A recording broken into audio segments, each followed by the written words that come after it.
Richard Donovan stared at his phone, the text messages blurring through his tears. After 11 years of marriage, his wife Victoria had been seeing someone else for months.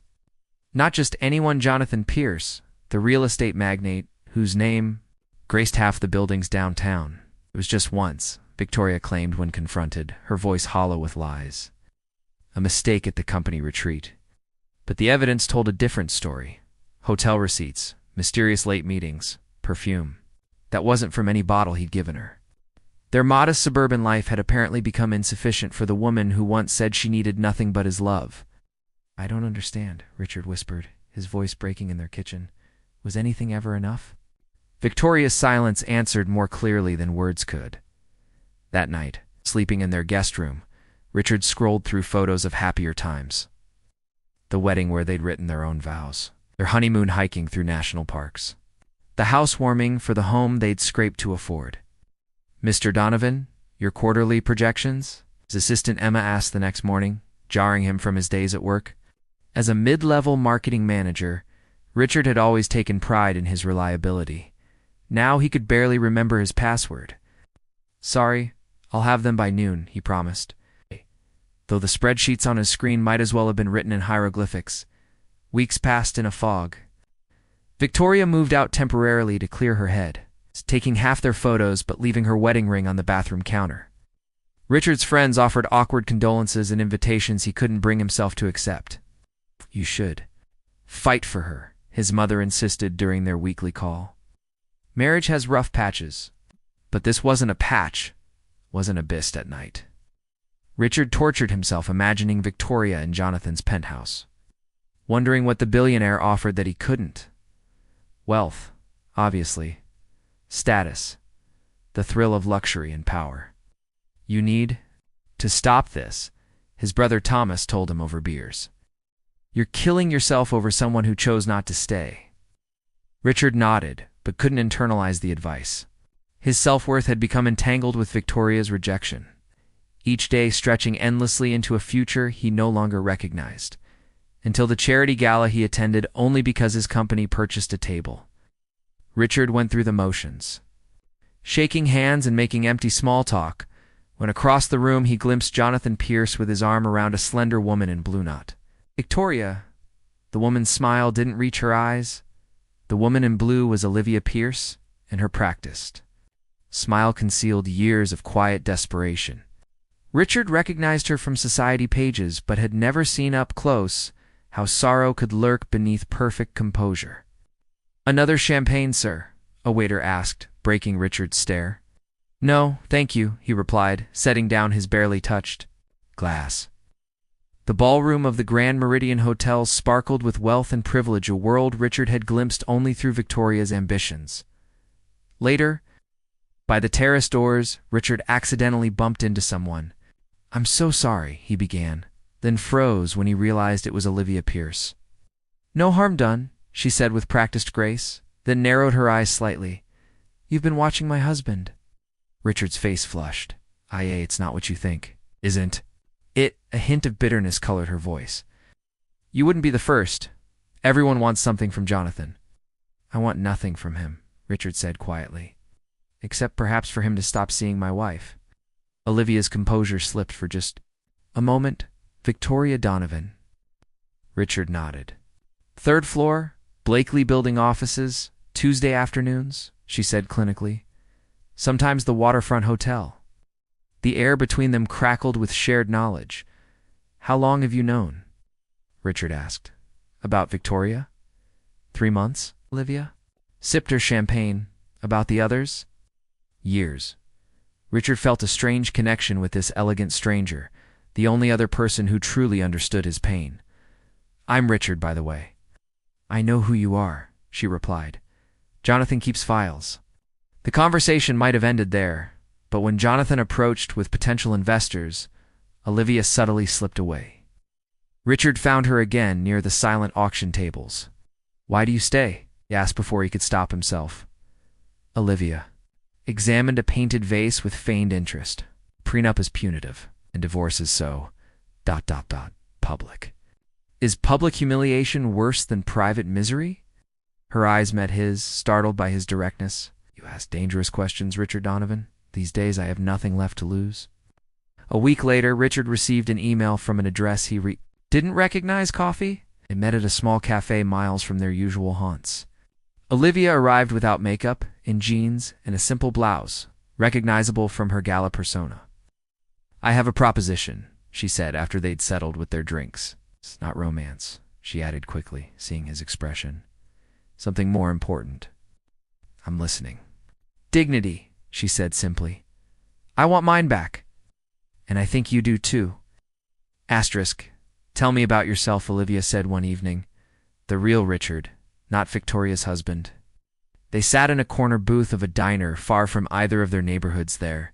Fifth meeting in 3 weeks. Outside, autumn rain tapped against the windows, creating a cocoon of privacy. Richard stirred his coffee thoughtfully. I used to paint. Landscapes mostly.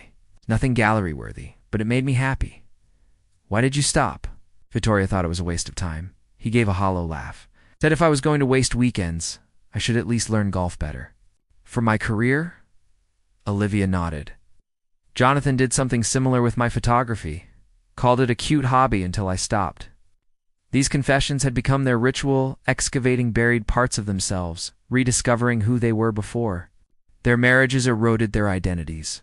I've been thinking about your question from the gala, Olivia said quietly, about public humiliation versus private misery. I've chosen the latter for 8 years, and I'm not sure what's left of me. Richard's phone buzzed Victoria, asking, to talk things through? He silenced it without responding. Jonathan asked about you yesterday, Olivia remarked. Apparently Victoria mentioned you've been distant about the divorce proceedings. I haven't signed anything, Richard admitted. Not because I want her back, but because... You're not ready to make it real, Olivia finished. I understand. 2 days later, Richard texted Olivia a photo of an easel and paints. She replied, with a picture of a vintage camera, small rebellions, they called them. Richard joined a community garden. Olivia enrolled in a photography workshop. He reconnected with college friends Victoria had deemed going nowhere. She resumed speaking. To her sister, whom Jonathan found difficult, I saw my therapist today, Richard told Olivia during their weekend walk through Riverside Park. First time in years. Bad of you, she said simply. Neither mentioned how their friendship had become a lifeline, how their text messages punctuated lonely days, how their meetings had expanded from coffee to dinners, museum visits, and long walks where they talked about everything and nothing. We should be careful, Olivia said once. People might misunderstand. But they both knew the real danger wasn't others' misunderstanding. It was their own growing feelings. Complicated by timing and circumstance. I think I'm ready, Richard said one night, after they'd spent hours talking in his car outside her friend's apartment where she'd been staying, to sign the papers, to move forward. Olivia squeezed his hand. Me too. Their fingers remained intertwined longer than friendship required, both pretending not to notice. The law offices of Bradshaw and Mitchell, intimidated by design-all gleaming surfaces and hushed voices, Richard straightened his tie, surprised to find his hands steady. 6 months ago, this moment would have destroyed him. You don't have to do this alone, Olivia had told him that morning by phone. I do, actually, he'd replied. But knowing you believe in me helps. Victoria arrived with her attorney, her surprise evident when she saw Richard had come without legal representation. You're making a mistake, she whispered as they waited. Jonathan's lawyers drafted these terms. Richard smiled. I know exactly what I'm doing. He slid a counterproposal across the table. Not vindictive, not graded, just fair, victorious. Attorney frowned, clearly prepared for capitulation rather than negotiation. Where did this come from? Victoria demanded. Let's just say I had expert advice. Richard thought of Olivia's guidance, her knowledge of Jonathan's tactics, her understanding of how wealth could be wielded as a weapon. Across town, Olivia was having her own confrontation. You've changed. Jonathan accused over lunch in his private club. I've remembered, she corrected. The woman I was before I started disappearing for you. Jonathan's phone buzzed with a message from his lawyer. Donovan declined the settlement. You've been talking to him, Jonathan realized, eyes narrowing. Victoria's husband. His name is Richard. Olivia's voice remained steady. But yes, we've become friends. Friends, Jonathan repeated skeptically. Is that what destroyed our marriage? No, Olivia said calmly. Your affairs destroyed our marriage. My silence preserved it long past its expiration.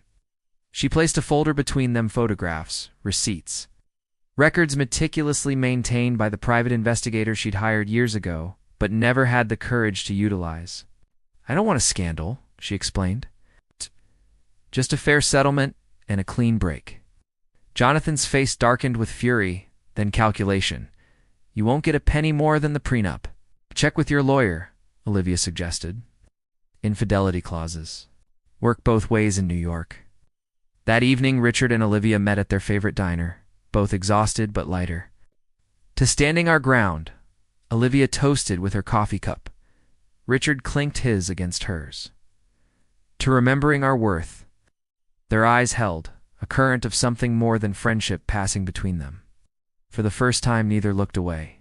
Spring arrived with finalized divorce papers and unexpected possibilities. Richard stood in his new apartment, smaller than the house he'd shared with Victoria, but somehow more his own. Paintings leaned against walls waiting to be hung, evidence of reclaimed passion. His phone chimed with Olivia's message, signed today, it's done. After months of negotiations, both their divorces were complete. The settlements weren't vengeful, just fair compensation for years invested and hearts broken. Richard hesitated before typing, dinner tonight? To celebrate? 3 dots appeared, disappeared, appeared again. Is it a celebration? Or a beginning? His heart raced at her directness. Both, I hope.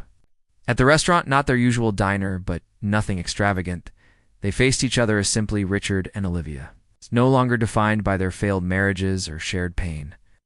I wasn't looking for this, Olivia admitted, her fingers lightly touching his across the table. When we met, I just wanted to stop feeling invisible. I wanted to stop feeling worthless, Richard replied. You helped me see that Victoria's choices reflected her character, not my value. Olivia smiled. We healed each other. But it's not about healing anymore, is it? Richard asked carefully. No, she agreed. It's about choosing something real, something honest. Later, walking along the waterfront, Richard stopped beneath flowering cherry trees. Victoria texted last week. She and Jonathan aren't working out. She implied she might have made a mistake. Olivia tensed slightly, and I realized I'm grateful, Richard said. Her affair broke me, but it also freed me. I might never have found myself for you otherwise. Are we moving too fast? Olivia wondered aloud. People will talk. Richard tucked a strand of hair behind her ear. Let them. We know the truth, which is that sometimes you have to lose everything to find what you really need. When he kissed her, it wasn't desperate or wounded like their first impulsive kiss months ago. This was deliberate, chosen, built on friendship and understanding rather than shared grief. Weeks later, Richard hung his favorite painting in Olivia's sunlit apartment, a landscape of mountains at dawn. Possibility stretching toward the horizon. It's beautiful, she said, coming to stand beside him. You're really talented. I'm thinking of showing some pieces at the community center's exhibition. You should, she encouraged, lacing her fingers with his. What about you? How's the photography business? Olivia smiled. I booked another client yesterday. Small steps. Stood together looking at the painting, comfortable in the knowledge that their story, unexpected and hard-won, had emerged from pain. Neither would have chosen, but both had survived. To turning the tables, Richard murmured against her hair. Olivia turned in his arms. No, to writing our own story instead.